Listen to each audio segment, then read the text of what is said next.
Trump confirms big numerous airstrikes on terrorist camps in Sokoto from warship as federal government cites structured intelligence cooperation and War Secretary thanks Nigeria for support. We've heard from BKO, we've heard from Adewale Adeoye. Now let's hear from the Minister of Foreign Affairs, Yusuf Toga, who joins us for some clarity what this foreign support means for us as a nation and what more should Nigerians expect. Thank you very much for joining us, Minister. Thank you.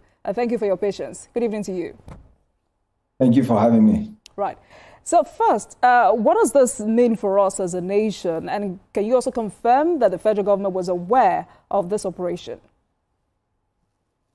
The federal government was very much aware, as I explained in another program. I had a phone conversation with the U.S. Secretary of State and Marco Rubio, and he discussed the cooperation that was going on, the collaboration between Nigeria and the U.S. with regards to the fight against terrorism, and wanted to compare notes, and we discussed the impending strike and the need for President Tinubu to give his go-ahead. So we spoke for about 19 minutes. This was around 6 p.m. Nigerian time. And thereafter, I reported back to President Tinubu, and he sought for further clarification from our own side.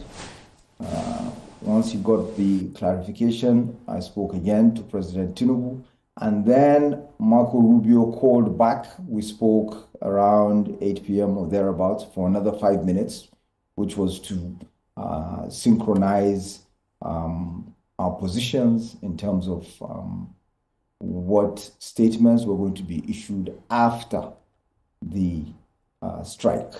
So you can see that this is something that has been ongoing. The security agencies, the military of the two countries were talking. And if I may add to the discussion we were having earlier on why Sokoto, it's important to understand that the distance between Gudu in Sokoto State and Menaka in Mali is only about 357 kilometers. That's less than Abuja, Benin. Abuja, Benin is even further away. It's also less than Abuja, Kano. So sometimes we look at these states and, psychologically we think that they are so far removed from each other. The countries are so far removed, and the state itself, when we are talking about the difference between Zamfara and Kebbi and Sokoto, that why not Zamfara, why not Kebbi or Katsina, why Sokoto? People like me are old enough to know when all of these states, Sokoto, Zamfara, Kebbi, and even Niger State were one state. They were northwestern states, when Gowon was head of state. So it wasn't so long ago. And then when we talk about Mali, thinking it's so far away, no, it's not. And that's why we keep talking about the regional nature of the conflict, of terrorism, of banditry, of the insecurity that is affecting the Sahel.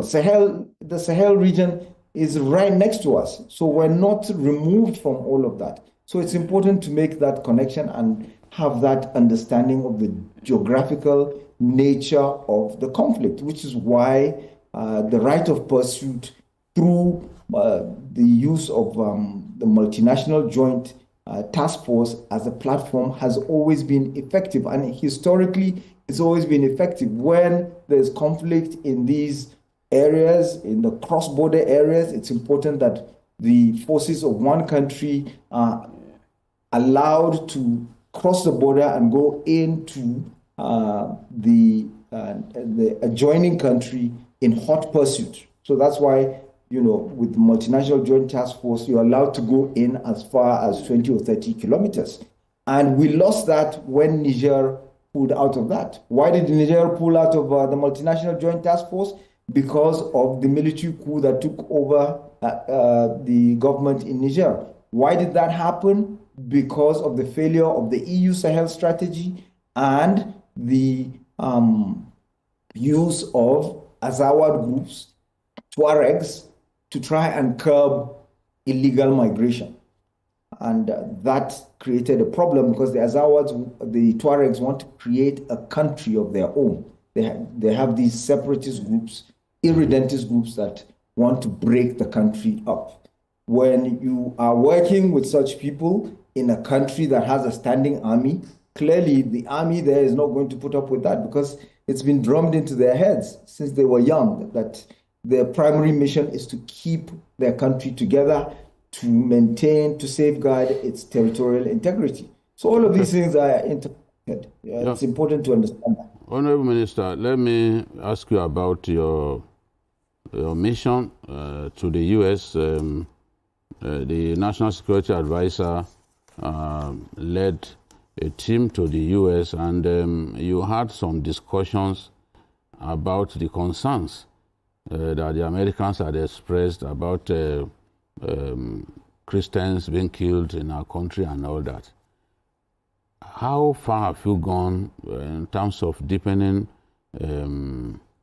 partnership, in terms of working together to help us defeat terror? And would you say that the tensions have come down, culminating in this working together to conduct these strikes? So I was not part of that mission led by the NSA to the US.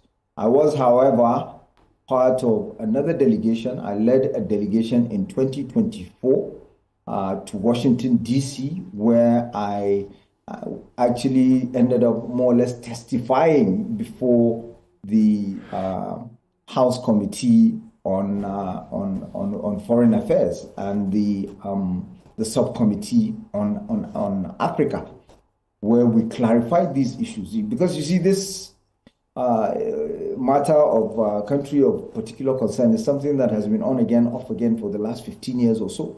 Even under the Biden administration, there was a strong push by some members of the US Congress to put us back on this country of particular concern. And we managed to tackle it decisively back then when I led this delegation, and subsequently members of the US Congress also visited. I hosted them, myself and then Chief of Defense Staff, General Chris Musa, sat down with them and some members of the House of Representatives and explained these issues to them. And they acknowledged that this was perhaps the most informative trip. The chairman of the subcommittee said this was the most informative trip that he has ever embarked on as a member of the US Congress. So they were convinced back then. But of course, with the new administration, there was a renewed effort to put us back on this country of particular concern. So it's an ongoing thing. Suffice it to say that it's important to tackle a lot of these issues diplomatically. Diplomacy should always be allowed to take the lead, and thereafter, if there's a need for security and military matters to kick in, then they should kick in. All right, Minister. This is an operation many Nigerians are happy about, while some are skeptical. I mean, the fear is that this kinds of operation may threaten the sovereignty of our country. How do you address these concerns? You can see that this did not just happen without the active participation and authorization of the Nigerian government. And it shows clearly that those who may have been under the illusion that the Nigerian government was not taking this matter seriously or was not putting its best foot forward, that is not the case. Nigeria takes this very, very seriously, and we are ready, willing, and able to work with other countries, to work with other partners that share the same values as us, with us, to fight terrorism. And we are looking at it for what it is. It's a regional issue. It's happening in a regional setting with a lot of interrelated and interconnected factors. So it's important to understand it as that, so that we apply the right solution to the problem. So nothing has changed. It's an old conflict, but taking on a new approach. And this is not, by the way, the first time that there has been collaboration between Nigeria and the US in tackling conflict in the region. Don't forget that we worked closely with the US in the Liberian conflict, Sierra Leone. So you had the UN being involved, you had other countries being involved, as well as the United States of America. So when you look at the ECOMOG days, Nigeria and the US were partners. In fact, the US used to call us the Ghostbusters, because they saw us as a very reliable partner and ally. So it's we've never shied away from that. Okay, my colleague asked a question that adopted the Leahy laws that stopped selling military equipment to us and so forth. I could go deeper into that. All right, Minister. Please go ahead. Honorable Minister, what is actually in this relationship for the Americans? Is there any strategic interest that the Americans are expected to benefit from this cooperation? Some people think they are after our mineral resources and all that. Now, the strategic interest is that this is a very serious matter that affects the entire planet. It affects the whole world. If you look at the figures of deaths from terrorism, half of it is in the Sahel region. And when I say the Sahel, we're not even talking about Nigeria. Remember, I said that we are neighbors to the Sahel. We're interconnected. So it's in their interest to dip it at the bud now, work with us. And it's something that we've been saying, which is why we kept saying, we need the right equipment for our military to be able to tackle this matter, which goes back to this Leahy law. And I'm glad that this collaboration is now happening. We're working together, and we share the same objectives. So it's not something that necessarily has to be tied to some pecuniary interest or economic interest. No. You can see how it is interconnected. If you allow terrorists to continue to breed in the Sahel, which is affecting us because we're neighbors, they cascade down into Nigeria. Same way, they will move further up into Europe, and they will move into North America and Asia and other parts of the world. So it's clear. So people are wondering that if this were to continue, the Americans may actually bring airplanes, because this time they've used missiles, and they could eventually bring airplanes, and there could be collateral damage, and there could be a question as to who controls the Nigerian sky and all that. What have you got to say to these concerns?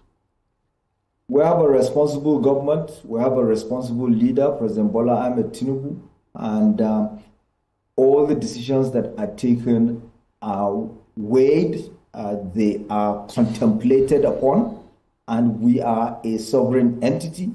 We are working with partners, and this is why it's important to understand that this is not just a free for all, and all parties are involved. This is why I had the 19-minute phone call with Marco Rubio yesterday, like I said, and another 5 minutes of phone call before anything had happened. And then, of course, the discussion with President Tinubu. And even before I became involved on the diplomatic side, we had our Minister of Defense, we had our military, we had our security agencies that were working hand in hand with the Americans. So it's not just someone else riding roughshod over Nigeria or taking decisions on our behalf. Okay. I just want to ask you, are you privy to some information in terms of the battle ground assessment, post-operation assessment that can give a hint about the success of the raid? You know me, I like to stay in my lane. So my lane is foreign policy, my lane is diplomacy. I don't get involved in operational issues. So we leave it to the operational guys, our military, our security agencies to give the post-strike assessments, if you will. Yeah. All right, Minister. I mean, I also think that this question may likely take you out of your lane, just as you've put it, but I also expect that you have some level of answers to this question. This is me taking you back to the conversation about the crisis in the Sahel. There are security experts who would tell you that weapons and fighters from the Sahel have found easier access into Nigeria. From what you know and from what you can tell us this evening, has Nigeria's security response adopted to the changing political realities in the Sahel? Well, we've been trying our best to adopt and to adjust, but it's not easy. It's not easy because, first of all, like I said, the Leahy law meant that we weren't being sold the right equipment. We weren't being given, and it's not just about a direct sale from the U.S. to Nigeria. Anything manufactured by the U.S., for instance, or even not manufactured by the U.S., but certain components come from the U.S., would mean that they cannot be supplied to Nigeria. So this is the problem with this Leahy law. And there was also But the Leahy law was there when they sold to Kano Jets, when America sold to Kano Jets. That is where President Trump was exceptional, because even though the Leahy law was in place, under President Buhari, President Trump agreed to sell the Tucanos. He overrode the Leahy law and sold the Tucanos to us. So we have to acknowledge that, the fact that he showed that he was willing to engage with Nigeria and to partner with Nigeria. And it's probably partly why President Tinubu is also amenable and is acquiescing to working together with the U.S. under President Trump on this particular matter, because our priority, like I said earlier in another program, is the consequentialism, not deontology. Consequentialism is the end result. We're not dwelling on, the means. Okay. We want. Can I quickly ask this? Matter, we need results. Can I quickly ask how charming is relationship between President Tinubu and President Trump? Will you say they are friends in the real sense of the word? Well, they're not enemies. Clearly, they're working together. That's the most important thing. And the most important thing, like I said, is we want results. And the U.S. has shown a keenness to work with Nigeria, to work with this administration in fighting terrorism in our region. Is a one-to-one meeting feasible in the immediate future between both men? It's feasible, but so long as we're getting results, that is not the priority. The priority is we get results. We go after these terrorists. We tackle this issue of terrorism that is killing Nigerians, that is leading to the loss of lives and property, and that affects not just Nigeria, but other countries in the region. So that should be our priority. When you have as a friend of mine said to me, when you have a flat tire in the middle of a forest, when you're driving, when somebody comes to help you with to change the tire and put a spare tire, you're not going to start asking questions about where he's from, what clothes he's wearing, your priority is just let us change this spare tire so that we can move on. All right, then. Minister of Foreign Affairs, Yusuf Toga, thank you so much for speaking with us tonight. I mean, clearly this is an operation that gladdens the heart of many Nigerians. But despite foreign support, we're hopeful that Nigeria takes charge internally. Thank you so much for your time, and please enjoy the rest of your evening and happy holidays. Thank you very much. Thank you for having me. Thank you. Thank you. Right, so gentlemen, there you have it. I'm already looking forward to the next strikes. All right, well, out of time, but in 30 seconds, each, your final take. Yes, that's my final take. I'm looking forward to the next strikes. This time, All right. maybe in the Timbuktu Triangle or in the Tumbus of Borno State. All right. And what do you? Well, I hope in future this is a temporary measure from Americans. We'll be able to do it on our own without waiting for foreign support. And I'm also hoping that we are going to have figures of casualties. How many tourists were actually affected by this strike? Right, their names and who they are. Gentlemen, thank you so much. It was nice having this conversation with you. BKO, thank you so much for your insights. Adiwale Oduyi, it's good to see you again. Thank you so much. And thank you very much for watching, everyone. That's it on Journalist Hangouts this week. You can watch the repeat broadcast of this episode tonight at 11. Join us on Sunday from 1:30 to 3:30 p.m. for Journalist Hangouts on Sunday. We are on YouTube at youtube.com/TVC News Nigeria. I'm Olajumoke Olatunji. Bye for now, and God bless Nigeria.